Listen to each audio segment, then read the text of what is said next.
And the city of Davao is all set for the annual remembrance of the departed loved ones. Let's have the full report from Angel Deliera. 2 days to go, and it's All Saints Day and All Souls Day that commemorates our dearly departed ones. Pack of people heading to their loved ones who passed away in the cemetery are to be expected. It has been a part of our lives to offer flowers and light the candles for them. That's why we managed to ask vendors on their price.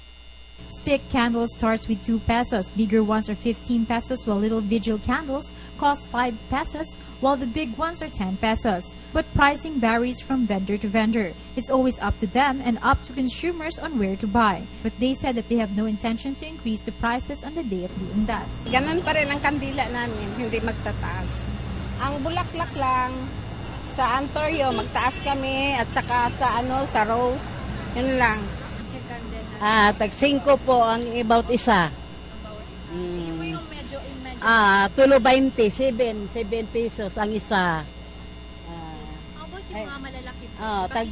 Tag 10. Lovely flowers reaches to 100 pesos depending on the quantity of flowers. Still, roses are a little expensive than the mums, golden flowers, and the antorium.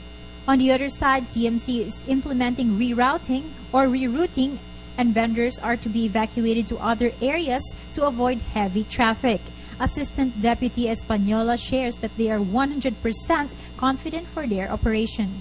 Mayroon kaming rerouting scheme during traffic peak hours on November 1. So, yung ibig sabihin, mayroong mga ruta na bawal namin yung pagdaan ng mga public utility vehicles. Newly appointed DCPO Chief Vicente Danao warmly welcomed our presence as we inquired about their plans for Undas.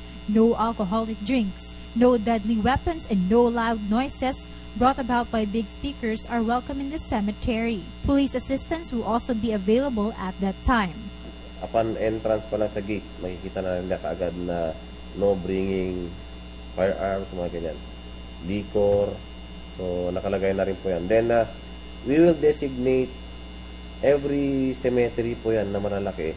We will designate police assistance centers. For People's Television, Angel Pizarro Deliera.